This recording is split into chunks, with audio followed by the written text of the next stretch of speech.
रियासतनामा देख रहे हैं आप सभी लोग। मैं हूं आपके साथ ही शांत सुदन और आज एक बड़े ही गंभीर विषय पे चर्चा करने जा रहे हैं। चर्चा करने जा रहे हैं कठुआ के शहरी इलाके की, जिसे कहा जाता है म्युनिसिपल काउंसिल कठुआ का अधिकार क्षेत्र, यानी कि उन तमाम 21 वार्डों की आज बात होने जा रही है। और बातचीत के लिए हमारे साथ हैं CEO municipal council Kathua Ninad Singh San जी। सर, आपका बहुत बहुत स्वागत है। बहुत बहुत शुक्रिया। और पहली बार आज मुझे लगता है आप एक प्लेटफॉर्म पर सवालों के जवाब देने के लिए जुड़े हैं, उसके लिए बहुत बहुत शुक्रिया। Thank you thank you.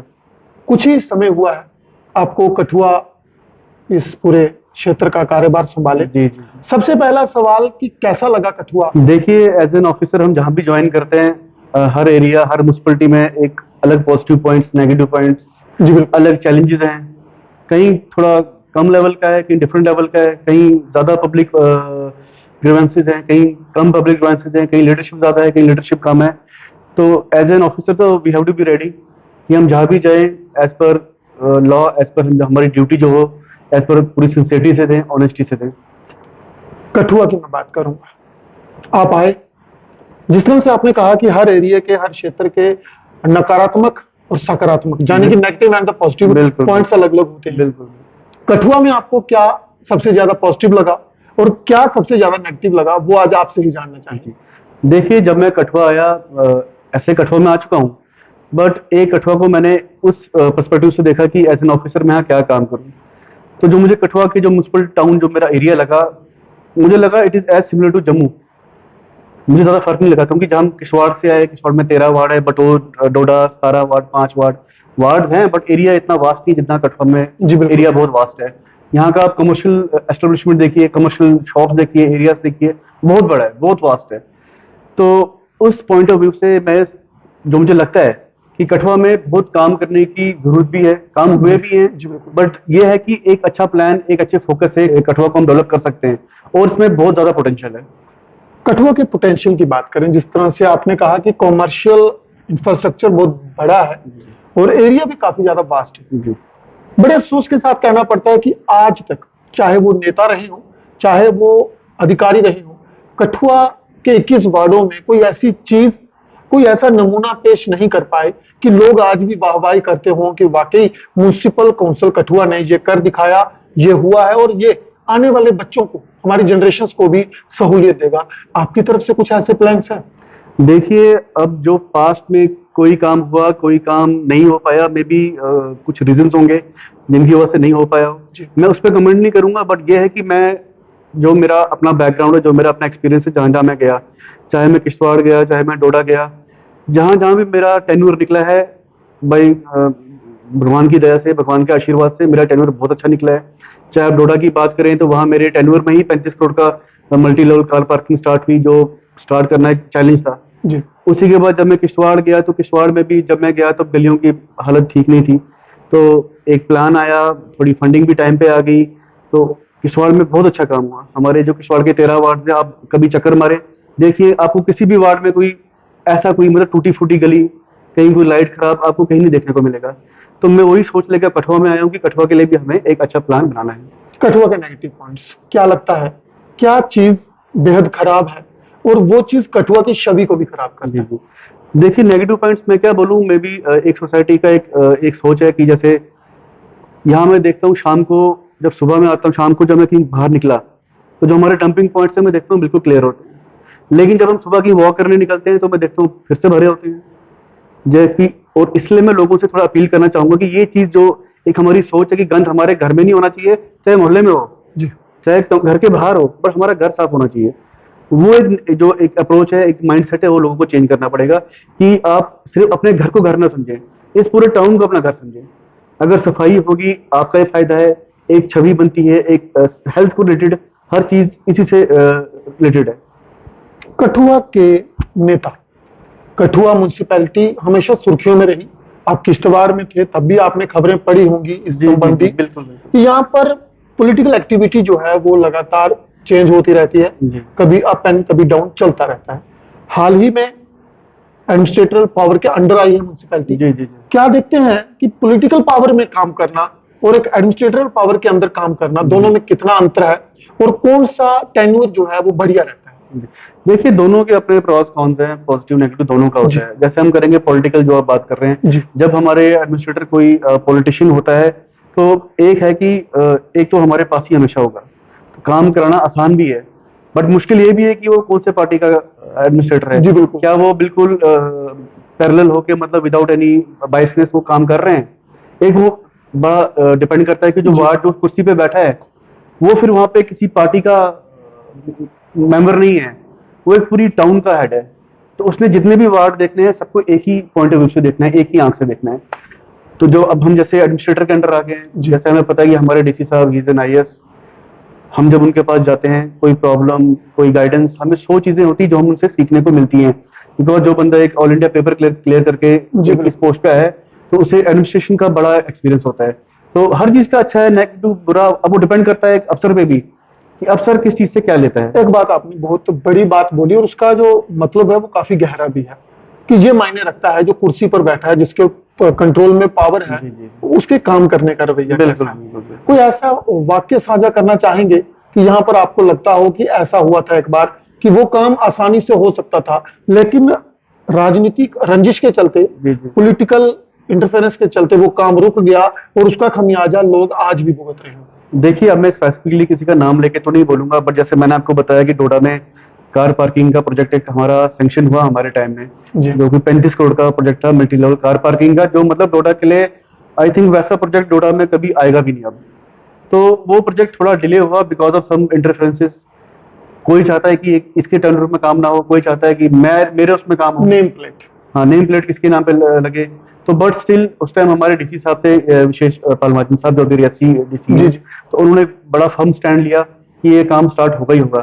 तो हमने भी उनकी गाइडेंस में, हमने जो भी चैलेंजेस थे उनको फेस किया। बोलते बहुत हैं, सारे बोलते हैं, सुनना सबका है, करना अपना है, जो हमें लगता है ठीक है। तो हमने काम बिल्कुल किया पागल और है। काम स्टार्ट हो गया। कठुआ की बात करना चाहूंगा। जी। कठुआ में क्या आपको लगता है कि आज तक कुछ अच्छा, बहुत अच्छा हो सकता था अगर पॉलिटिकल इंटरफेरेंस या पॉलिटिकल इंटरेस्ट ज्यादा ना होते तो? जी क्योंकि जी आपने कहा मैं कठुआ घूमता हूँ, जी, निकलता हूँ, देखता हूँ कि रात को तो साफ सफाई होती है, बिल्कुल बिल्कुल। लेकिन सुबह ढेर लगे होते हैं। इसके साथ ही आपको बताऊं, पार्किंग की समस्या है और वेंडर्स को लेकर भी काफी सारी समस्या है और चर्चा में भी खूब रही म्यूनिसिपैलिटी कुछ दिन पहले। क्या आपको लगता है कि अगर पॉलिटिकल इंटरेस्ट हावी ना हो तो बहुत अच्छा काम, कोई एक अच्छा काम अगर आप गिनवा सकें तो हो सकता देखिए, था? कठुआ में जैसे अगर हम बोले कोई अच्छा काम हो सकता था, काम ऐसे होने को तो बहुत कुछ है।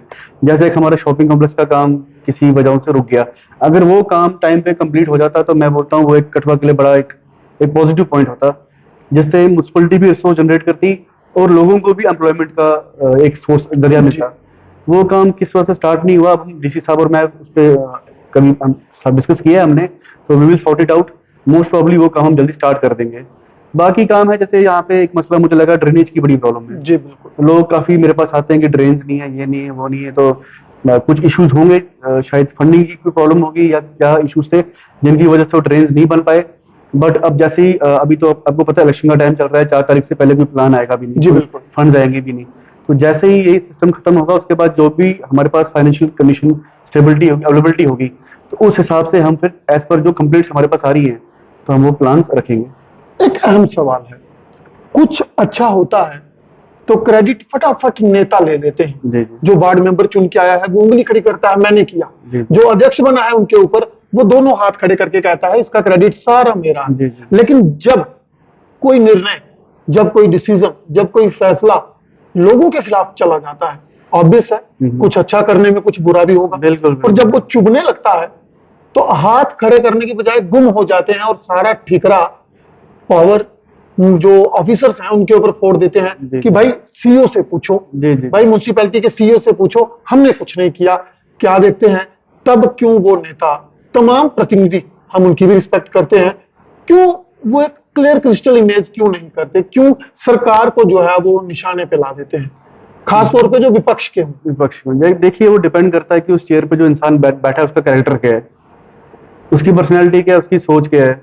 जी अच्छाई के लिए तो अच्छा होगा तो 100 बंदा उसके लिए अपनी जान देगा जी, कि क्रेडिट मुझे मिले, मुझे मिले। लेकिन बंदा वही दमदार है जो फेलियर को अपनाए, कि कोई काम नहीं हो पाया कि वहां वो बोले हाँ यार हमसे गलती हुई, ये काम हम नहीं कर पाए, तो इन फ्यूचर हम ये काम करेंगे। तो अब देखो, जो भी बोले, अब हमारे एडमिनिस्ट्रेटर साहब को पता ही हो कैसे हैं। He is a very brave person. Initiative लेने में कोई डरते नहीं है, कोई मतलब संकोच नहीं करते हैं। तो अब हम जो भी काम करेंगे, बाय गॉड ग्रेस, जो भी होगा कठुआ के लिए पॉजिटिव ही होगा। कठुआ की मुख्य समस्या पार्किंग, परेशान होते हैं जी लोग। जी कठुआ की मुख्य समस्या आवारा मवेशी, जी जी जी आवारा पशु, आए दिन एक्सीडेंट, हादसे होते रहते हैं। साफ सफाई को लेकर भी, जैसा आपने कहा कि ड्रेनेज को लेकर, अभी कुछ ही दिनों बाद मुझे लगता है कि धरने प्रदर्शन भी शुरू हो जाएंगे जी, जी। कि म्युनिसिपैलिटी साफ सफाई नहीं कर रही जी, जी, जी। और पानी हमें साफ नहीं मिल रहा। जी। क्या देखते हैं जो अलाइड डिपार्टमेंट रहते हैं वो आपको कितना सहयोग करते हैं? देखिए, जैसे पहले आपने कहा पार्किंग, जी तो पार्किंग का इशू है कठुआ में, मैंने भी नोटिस किया। बिकॉज मैक्सिमम गाड़ियां हम देखते हैं सड़क पर ही सड़कों पर। खड़ी होती हैं। एक पार्किंग का प्रोजेक्ट तो आपने देखा होगा, मेरे ऑफिस की बैक साइड ही बन रहा है। जी बिल्कुल। वो 4.5 करोड़ ऐसे कुछ अलॉटमेंट हुई है, तो 50% वर्क कंप्लीट हो भी गया है और वो काम अच्छी पेस पे चल भी रहा है। तो maybe I think within this year वो काम हमारा सारा कंप्लीट हो जाएगा। तो वहाँ पे अच्छी खासी गाड़ियाँ जो सड़कों में खड़ी होती है, they will be shifted there. तो जो गाड़ी उसके बाद भी खड़ी नहीं करेगा, फिर हमें कोई एक्शन लेना पड़ेगा। और वो एक्शन खाली म्यूनसिपलिटी का नहीं होगा, it will be a combined effort, जिसमें पुलिस भी इन्वॉल्व होगी, तहसीलदार, रेवेन्यू भी इन्वॉल्व होगा, म्यूनसिपलिटी भी इन्वॉल्व होगी, जो भी अलग डिपार्टमेंट्स हैं। क्योंकि देखिए, कोई डिपार्टमेंट सोचेगा कि मैं सिंगल हैंडेडली काम करूं, वो नहीं हो पाता है। It has to be a combined effort. तो सारे डिपार्टमेंट मिलकर वो काम करेंगे। हमेशा लोगों की शिकायत रहती है कि म्युनिसिपैलिटी जो है वो पिक एंड चूज की पॉलिसी अपनाती है कि सिर्फ बार बार गरीब, रेहड़ी फड़ी वाले, गरीब तबके के लोगों को निशाना बनाया जाता है। एंटी एनक्रोचमेंट ड्राइव के नाम पर बिल्कुल, छोटे तबके के लोग, छोटे तबके के लोग, उनको निशाना बनाती है। जी। क्या आपको लगता है कि वाकई जो म्युनिसिपैलिटी की कार्यवाही का झुकाव गरीब तबके की तरफ रहता है? देखिए, अब जो बात आपने की, किसी अफसर ने ऐसा किया होगा। अब मैं आपको अपना किश्तवाड़ का ही किस्सा बताऊं तो मैं 2 बार कोर्ट जा चुका हूं इसी मामले में, क्योंकि मैंने किसी रसूखदार दुकान वाले का सामान सीज कर लिया। तो उस चक्कर में मेरी 3-4 तारीखें लग गई थी कोर्ट में। ओके। तो वो मसला कोई नहीं है, जब हम एक्शन लेंगे तो सबका बराबरी होगा। चाहे वो फुटपाथ पे, देखिए अगर किसी रेडी वाले ने फुटपाथ पे सामान रखा है तो वो भी एनक्रोचमेंट ही है। चाहे किसी शोरूम वाले ने फुटपाथ पे रखा है तो वो भी एनक्रोचमेंट ही है। हमारी, एटलीस्ट मेरी आंखों में सारे सेम है। सब अपनी रोजी रोटी कमाने के लिए बैठे हैं, लेकिन रोजी रोटी कमाने का मतलब ये नहीं है कि आप पब्लिक की जो जो उसका राइट है वो चलने का उस फुटपाथ पे, उसको खाएं। तो जब भी एक्शन होगा जल्दी होगा, क्योंकि मैंने काफी अनाउंसमेंट्स वगैरह हमने करवा दी हैं, काफी करवा दिए हैं। अब जैसे ही थोड़ा सा हम टाइम निकाल के, बिकॉज एक हमारा एक्शन प्लान बन रहा है पोल्यूशन कंट्रोल डिपार्टमेंट के साथ और रेवेन्यू डिपार्टमेंट के साथ, तो जल्दी एक हमारा देखेंगे, जल्दी एक्शन ऑन ग्राउंड हो जाएगा। मिलेगा, बिल्कुल पक्का मिलेगा। हमने बीते दिनों सड़क देखी, कई सारे मुख्य चौक चौराहे भी देखे, बड़ी सुंदर सी अच्छी अच्छी ट्राई कलर्स की लाइटें लगवाई गई हैं। जी जी। और जो नज़ारा शाम को लोग निकलते हैं सैर के लिए वो देखते हैं, वो कहीं ना कहीं गर्व भी महसूस करवाता है, क्योंकि तिरंगे के रंग में वो लाइटें लगी बिल्कुल, हैं बिल्कुल। और सुंदर हो रहा है हमारा कठुआ। इसके अलावा और क्या इनिशिएटिव आपकी तरफ से पाइपलाइन में है, प्लान में है, और क्या कुछ बड़े जल्दी लोक हित में, जनहित में जो है वो आप करवाने वाले? देखिए, जब मैं कठुआ में आया था तो मेरे पास काफी कंप्लेंट्स आई थी कि सर कठुआ अंधेरे में है, लाइटें नहीं है, ये नहीं है, वो नहीं है, वार्ड्स में लाइटें नहीं है। जो मेन रोड हमारे काली बड़ी रोड, हाटली मोड़ वाली रोड, वो सारी अंधेरे में थी। तो डीसी साहब की डायरेक्शन में और ब्यूटिफिकेशन प्लान हमारे पास एक आया, जिसमें कुछ फंड्स हमारे पास आए। तो हमने पहले डिसाइड किया कि हम पहले मेन रोड्स को इल्यूमिनेट करें, क्योंकि जहाँ पे भारी संख्या में कठुआ में लोग चलते हैं वही अंधेरा है, तो फायदा क्या है। तो हमने उसके लिए, आपने देखा होगा, काली बड़ी से नीचे, हाटली से नीचे लाइट्स वगैरह जी, लगवा दी। बिल्कुल, बिल्कुल। और ब्यूटिफिकेशन प्लान में हमने ट्राई कलर लाइट्स भी लगवाई हैं। अभी जो ड्रीम लैंड वाली जो सड़क है, जो पार्किंग जो रोड की बात कर रहा हूँ मैं, जहाँ जहाँ एक पाथवे पॉइंट है में बना जी, हुआ है, अब डीसी साहब की डायरेक्शन के अंडर वहां का भी एक एस्टिमेट तैयार हो रहा है। फॉर तो पूरा प्लान, जो पूरा रोड है ड्रीमलैंड गेट से लेके जो डीसी ऑफिस जो पुली है, उस पुली तक, वो सारा रोड डेवलप होगा, वो पूरा पार्क डेवलप होगा। उसके लिए हमने टेंडर अलॉट कर भी दिया है। आपने कभी आप जाएंगे तो देखना, हमने यहाँ पे 2 सैंपल्स लाइटों के लगा के रखे हैं। कभी आप जाएंगे वहां देखना 2 सैंपल्स लगे हुए हैं, वो सैंपल हैं। तो वैसी lights through out the road लगेगी, रेट्रो लाइट्स, जो उसकी ब्यूटिफिकेशन को ऐड करेगी। फिर बाद में उसका पाथवे बनेगा, ग्रिल्स वगैरह लगेंगी। तो एक अच्छा प्लान हमारे माइंड में है। मौजूदा समय की बात करूंगा, नए जंग ऑफिसर्स आते हैं, आप भी जंग है, जो तमाम नेता हैं, जो चुने हुए प्रतिनिधि हैं, जो ऐसे भी अमूमन हम सुनते हैं कि नए नए छोकरू आए हैं, पता कुछ लगता नहीं, और जो मन आए वो कर देते हैं। जी आपने भी शायद ऐसी बातें सुनी जी होंगी। जी और कई बार तो ऐसा रहता है कि सामने आके बोलते हैं यार तुम्हें क्या पता, मुझे इतना वक्त हो गया इस कुर्सी पर बैठे। जी जी एक फिल्मी स्टाइल जिसे हम कह सकते हैं। कोई ऐसा कभी वाक्य कठुआ में, या जहां से आप होके आए हैं, कभी ऐसा वाक्य आपके साथ हुआ हो या आपने कभी सुना हो? क्या देखते हैं कितना सच रहता है इस बात में देखिए, कि छोकरों को कुछ पता नहीं? आपको पता है अभी ये जो देश है यंग इंडिया का देश है। जी बिल्कुल। अफसर आएंगे तो यंग ही आएगा। ऑब्वियस है कि जो आएगा जो आएगा तो अफसर यंग ही आएगा, कोई बुढ़ापे में तो केस पेपर क्लियर करेगा नहीं। जी बिल्कुल। तो बाकी जो आपने कहा कि कुछ लीडर्स ऐसा समझते हैं कि लड़के छोकरे लड़के हैं, इनको क्या पता, इनको क्या नहीं पता। तो अगर मैं या कोई भी कुलीग ऑफिसर, आपके कोई होंगे भी जो colleague आपके साथ अगर काम करते इस हैं। कुर्सी पे बैठा है, एक प्रॉपर वो अपनी मेहनत से पेपर क्लियर करके कंपटीशन में अपने 2 4 5 6 हज़ार कैंडिडेट से जीतकर इस कुर्सी को उसने प्राप्त किया है, किसी से कोई सिफारिश देके या बैकडोर एंट्री से नहीं जी बिल्कुल। बैठा है। अब 4 साल 5 साल तो हमें भी इस कुर्सी पे हो गए, इससे पहले हम और किसी डिपार्टमेंट में थे। तो एक्सपीरियंस हमें भी पता है कहाँ पे कैसा काम करना है और किसे कैसे हैंडल करना है। कोई सोचता है कि हम ही 30 मार्क आए हैं तो उसको हम अलग तरीके से हैंडल करते हैं, कोई अच्छा कोऑपरेटिव होगा तो उसको हम अपनी कॉपरेशन से हैंडल करेंगे। हमारा फोकस है काम होना चाहिए, डेवलपमेंट होनी चाहिए। वो कराने का तरीका डिपेंड करता है अगला बंदा कैसे है, मतलब सामने कौन है और वो क्या चाहता है, वो क्या उसकी चाहता है। इच्छा क्या है, बिल्कुल बिल्कुल, अपेक्षा देखिए क्या है। हाँ, जो उसको अगला अगर थोड़ा पॉजिटिव थिंकिंग का है तो हम भी कोऑपरेट करेंगे। अगला अंदर नेगेटिव थिंकिंग है, जो सोचता है कि नहीं यार ये काम रुकना चाहिए, नहीं रुकना चाहिए, तो हम फिर जो करना है हमने अपनी एक और अहम सवाल है, सवाल नहीं शिकायत कहूंगा, जी जी जी कि म्यूनिसिपैलिटी के पास पैसे नहीं है कि साल 2 2 साल हो गया बिल्कुल उनको बिल्कुल काम बिल्कुल। करवाए हुए, उनके पैसे उन्हें दिए जाएं। क्या कारण है, आज आपसे जानना चाहूंगा और तमाम ठेकेदार भी सुने कि कारण क्या है, क्यों उनकी अगर पेमेंट लटकी है जी तो जी किस जी। कारण से लटकी। सिस्टम या गवर्नमेंट कहें कि पैसा नहीं देती। देखिए, जब मैंने ज्वाइन किया, जिस दिन मैंने ज्वाइन किया था उसी 5 मिनट के बाद एक डेपुटेशन आ गया था। बिकॉज उन्हें लगा होगा शायद पुराने सीओ साहब हैं, अब उनको पता नहीं था नए आ गए हैं। ओके। तो पहली जो मेरी ग्रीवांस थी यहाँ पे कटवा की, वो यही थी। ठेकेदार हमारे पास आए कि सर हमने 21 में काम किए, 20 में काम किए थे नॉर्मल हेड में, बट लाइबिलिटी है क्लियर नहीं हुई। तो जब मैंने थोड़ा इसको छानबीन की, अपने एओ साहब से पूछा, अपने कलीग से पूछा क्या चक्कर है, तो बोलते हैं नॉर्मल हेड में पहले काम हुआ था, जो ये शॉपिंग कॉम्प्लेक्स का काम था, ओके। वहां से जो फंडिंग आनी थी, बट वो काम रुक गया, जिनकी वजह से लाइबिलिटी क्रिएट हो गई।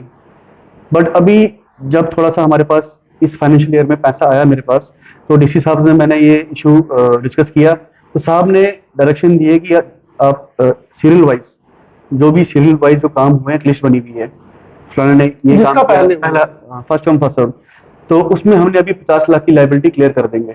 वो एओ साहब के पास सारे बिल चले गए, एओ साहब का मेरा ऑर्डर भी चला गया है। विद इन आई थिंक जैसे एओ साहब इस मंथ 1 महीने की बात होगी, इस महीने 50 लाख की लाइबिलिटी क्लियर हो जाएगी।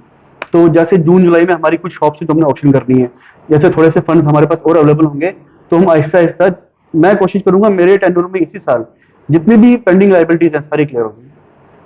फंड जनरेट करना कितना मुश्किल रहता है एक म्यूनिसिपैलिटी के लिए? देखिए, फंड जनरेट करना तो है मुश्किल, इसमें कोई शक नहीं है। एक तो हमारा लॉरी डे का फंड है, वो तो हमारे पास आता है, बट जो हमारा मेन सोर्स ऑफ जो इनकम होती है म्यूनिसिपैलिटी की, वो टैक्स है जो हम हाउस होल्ड से और कमर्शियल दुकानों से कलेक्ट करते हैं, जो मैंने सुना कटवा में हो नहीं रहा था।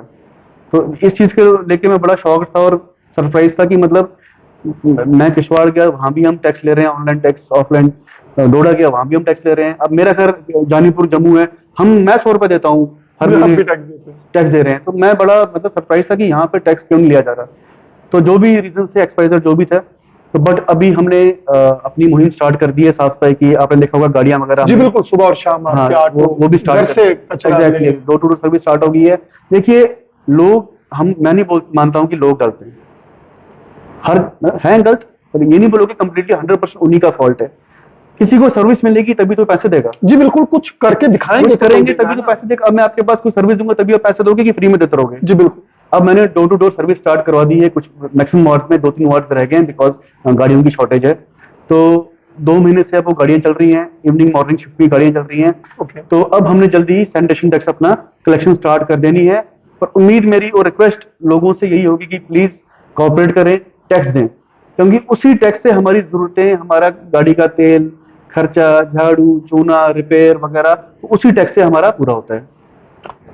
कोई अपील कठुआ के लोगों से जो आपके लिए सहूलियत बन जाए, जी। जो म्यूनिसिपैलिटी के लिए एक संदेश हो जाए, जो म्यूनिसिपैलिटी को स्वच्छ बनाने में कारगर साबित हो और जो कठुआ को सुंदर बनाने में अहम रोल निभाता हो। देखिए, मेरी जनता से हाथ जोड़ के एक ही अपील है कि प्लीज हमें फुल कॉपरेशन दें। मेरी ओर से पूरी कोशिश रहेगी कि मैं कठुआ को एक डेवलप्ड, एक सुंदर, ब्यूटीफाइड प्लेस बनाऊं। जो हमारी गाड़ियां आपके घर में आ रही हैं, डोर टू डोर गाड़ी आ रही है, स्टिल मेरे पास कंप्लेंट आती है कि कुछ लोग ऐसा करते हैं कि गाड़ी आई, गाड़ी निकली, निकले बाहर लिफाफा फेंक दिया, ताकि उनको, गाड़ी वालों को बाद में 100 रुपये ना देना पड़े। देखिए, 100 रुपये एक महीने का मुझे नहीं लगता, कोई 3 रुपए एक दिन का क्या अमाउंट है, छोटा सा कुछ भी अमाउंट नहीं है। 3 रुपए, 100 रुपये महीने का कोई अमाउंट नहीं है। वही गंद जो आप बाहर जाके सड़क में फेंकते हैं, सड़क की का एक चेहरा, एक शहर का चेहरा खराब करते हैं, आप क्यों नहीं वही गंद लिफाफे में जमा करके घर में रखें, सुबह हमारी गाड़ी आएगी, आप गाड़ी में डालें। जी बिल्कुल। सुंदरता तभी बड़ी एक होगी, प्रोग्रेस होगी, जब आप चाहेंगे। इसलिए लोगों से ये रिक्वेस्ट है कि प्लीज कॉपरेट करें और प्लीज टैक्स पे करें। बहुत बहुत धन्यवाद। तो ये तमाम बातें हमने सीईओ म्युनिसिपल काउंसिल कठुआ से करी। हालांकि इसमें पॉलिटिकल सिनेरियो को लेकर हम बातचीत नहीं कर सकते, एडमिनिस्ट्रेशन का ताना बाना है, ये उस दायरे में काम कर रहे हैं। और जो भी आपके ऑफिशियल वर्क थे, एक बात रह चुकी है, वो भी मैं इनसे पूछ ही लेता हूं। Online certificates, date of birth, death certificate और भी कई तमाम जो म्युनिसिपैलिटी से मिलते हैं, उनको लेकर क्या कुछ प्रावधान है और वो कितने समय के भीतर जल्द से जल्द लोगों को मुहैया हो सकते हैं? देखिए, अब जैसे आपको पता है डिजिटल इंडिया का जमाना जी है। बिल्कुल। अब आपको दफ्तर में आने की, बड़े लोग मेरे पास आते हैं दफ्तर आके, सर हमने अप्लाई, आपको ऑफिस में आने की जरूरत ही नहीं है। आप अपने मोबाइल से भी किसी भी, चाहे बर्थ सर्टिफिकेट हो गया, डेथ सर्टिफिकेट हो गया, marriage certificate, any type of certificate आप अपने मोबाइल से अप्लाई कर सकते हैं हमारे पोर्टल पे। और विद इन स्पेसिफिक टाइम, इसके दिन फिक्स रखे हुए 21 डेज, उसी के 21 दिन के अंदर अंदर हमारा एम्प्लॉय आपको वो सर्टिफिकेट, आफ्टर कंप्लीटिंग फॉर्मेलिटीज और फीस देने के बाद, आपको 21 दिन के अंदर अंदर वो ही सर्टिफिकेट आपके मोबाइल पे, आपकी मेल आईडी पे आ जाएगा। बहुत बहुत धन्यवाद। क्योंकि ये एक अहम सवाल था, हमने भी कई दफा कई तमाम लोगों को परेशान होते देखा कि बर्थ सर्टिफिकेट बनाना है, डेथ सर्टिफिकेट लेना है और तमाम सर्टिफिकेट जो म्युनिसिपैलिटी के कार्य क्षेत्र के, कार्य अधिकार क्षेत्र के अंतर्गत आते हैं। तो आज इस इंटरव्यू का, इस वार्ता का जो मुख्य मकसद था कि कठुआ हमारा अपना घर है, हमारा अपना परिवार है, हम सब कठुआ के बाशिंदे हैं और हमारा फर्ज बनता है, और खास तौर पर उन तमाम शहरवासियों का फर्ज बनता है कठुआ को स्वच्छ रखने का, जो यहाँ पर रहते हैं, यहाँ पर खाते हैं, यहाँ पर मतलब परिवार पालन पोषण जिनका इस कठुआ की धरती से चल रहा है। क्योंकि अब जमाना जो है वो लगातार बदल रहा है, डिजिटल इंडिया है, स्वच्छ भारत है, और हमें भी इस हवन में आहुति जो है वो डालनी है, ताकि हम भी अपना योगदान दे सकें हिंदुस्तान को डेवलप करने में, और पहले कठुआ को डेवलप करने में। हम घर से मजबूत होंगे तो बाहर मजबूत कर पाएंगे, लेकिन अगर घर ही कमजोर होगा, परिवार ही कमजोर होगा, कठुआ ही सुंदर ना लगे, तो आप देश की सुंदरता में क्या खाक ही योगदान दे पाएंगे। इस चीज को आप लोगों को सोचना होगा। बहुत जल्द कुछ और लोगों के साथ दोबारा रूबरू करवाएंगे आपको। तब तक के लिए आप देखते रहें रियासतनामा। और अगर आपके पास कोई शिकायत है, कोई सुझाव है कि कठुआ को किस तरह से सुंदर किया जा सकता है, तो कमेंट बॉक्स में जरूर बताइएगा। धन्यवाद।